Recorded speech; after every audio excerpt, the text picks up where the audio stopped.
Достар, саламатсыздар ма? Мен КПТ психолог Айгүл Тасанова. Бүгін мен сіздермен қызықты тақырыпты қарастырғым келіп отыр.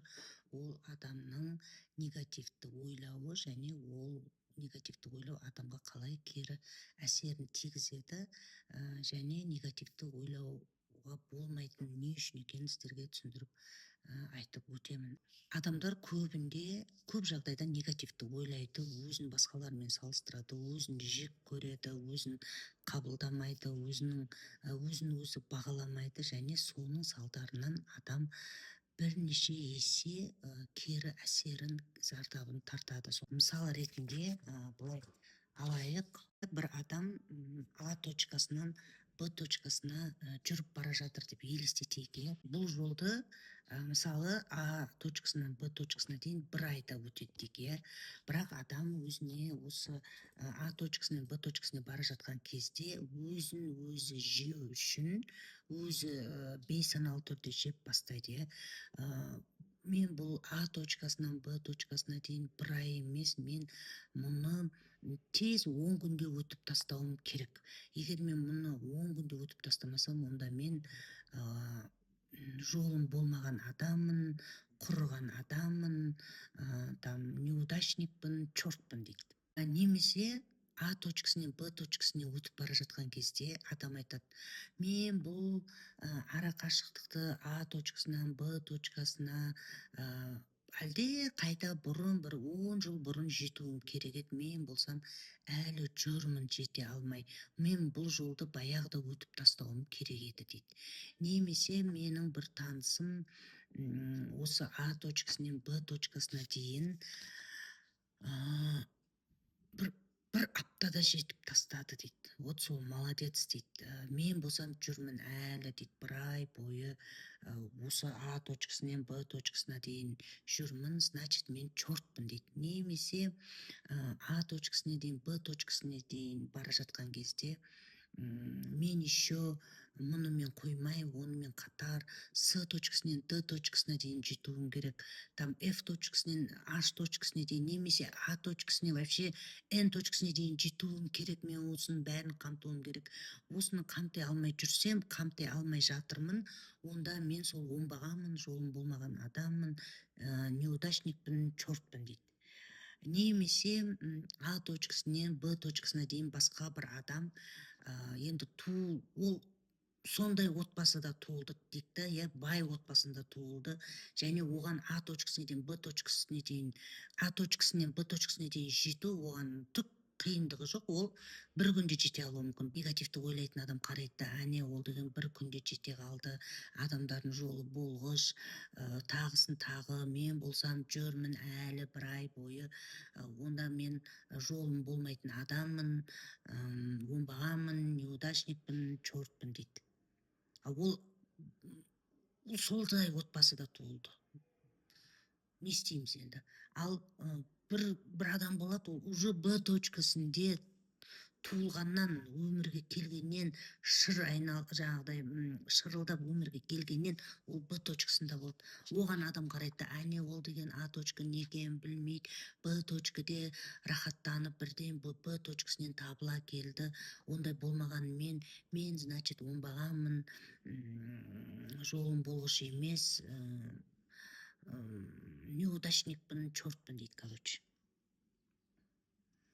Немесе мынандай адамдар болады, өзінің проблемасын маскировать етеді, қашады ол проблемасынан. Оны сол қашу үшін ол былай айтады: мен А точкасынан Б точкасына дейін өту үшін бірінші мен осындай мінсіз болуым керек. Керемет, менде барлығы болу керек, жағдайда болу керек, анауда болу керек, мынауда болу керек, бәрі керемет болу керек дейді. Мен мінсіз болған кезде ғана А точкасынан Б точкасына жолды бастаймын дейді.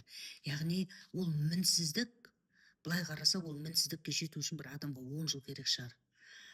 Ол мінсіздікке қойған талаптары өте бір орындалмайтын, немесе қиын орындалатын, немесе ұзақ уақыт орындалатын талаптар болуы мүмкін. Бірақ адам оның бәрін ескермейді. Жоқ дейді, мен сол мінсіздікке жете алайын бірінші дейді, содан кейін мына жолды бастаймын дейді.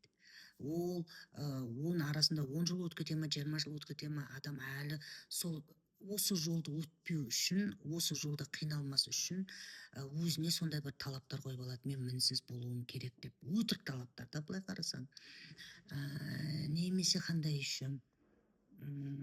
Немесе А точкасынан Б точкасына өту үшін маған адамдар көмек беру керек дейді. Мемлекет көмек беру керек, акимат көмек беру керек А точкасынан Б точкасына өту үшін дейді. Ол да қашу стратегиясы.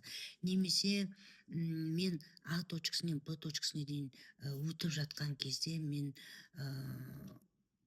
маған өте ауыр, мен қиналамын, міне больно дейді ғой, ауыр, мен қайғырамын болмай жатқанына, тез болмай жатқанына, уайымдаймын, неге менікіндей болмай жатыр деп ойлаймын. Соның барлығын, ондай қайғыды бастан кешіруге дайын емеспін, сондықтан А точкасынан Б точкасына өтпеймін дейді. Немесе А точкасынан Б точкасына өту үшін мені арбаға салып, біреу алып өту керек дейді. Немесе удачный сәтті күтіп отырады да, сол удачный сәт болады, сол кезде ғана өтемін дейді. Оның барысында әркімнің жолы әрқалай. Әркім А точкасынан Б точкасына дейін әртүрлі жағдайда өтеді. Ал өзімізді негативті түрде жеп А точкасынан Б точкасына сүйретіліп жүргенде адамның энергиясы таусылады. Негативті ойлаудың кері әсері. Мысал ретінде былай ғой, біз таңертең телефонды қуаттаймыз ғой, зарядтаймыз ғой да, ол кезде ол 100% болып тұрады. Иә, таңертең 8-де 100%, кешкі 8-ге дейін сол 100% жету керек.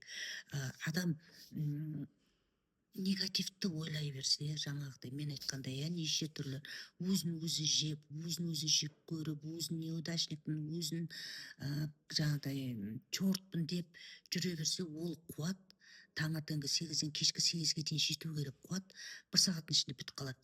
Таңертеңгі 8-ден там 1 сағаттан кейін 9-да уже ол қуат жоқ, адамда энергия жоқ, потому что оның бәрін негативті ойлаулар жеп қойды, алып қойды. Және 9-дан кешкі 8-ге дейін адам не істейді, ешқандай энергия жоқ, сүйретіліп жүріп, ешқандай А точкасынан Б точкасына дейін жүруге әрекетте жасалмайды. Әркімнің жолы әрқалай. Әркім өзінің жолын өтеді, өзінің А точкасынан Б точкасына жүріп өтеді. Өзімізді біреумен салыстыру, өзімізді сол жаңағыдай неше түрлі өзімізге талаптар қойып алып, оған жете алмағандықтан өзімізді жек көру ешқандай табысқа алып келмейді. Сондықтан әркімнің өзінің жолы бар. Сіздің ғана жолыңыз бар. Ол тек сізге ғана тән. Ең бастысы А точкасынан жүріп, бастап Б точкасына жүру. Өзіңізді жігерлендіріп, өзіңізге күш қуат беріп, өзіңізге ынталандырып, өзіңізде қалай жақсы өтіп жатырсыз, не болып жатыр, не нәрсе қолыңыздан келіп жатыр, өзіңізге ынталандыру арқылы ғана А точкасынан Б точкасына жетесіз.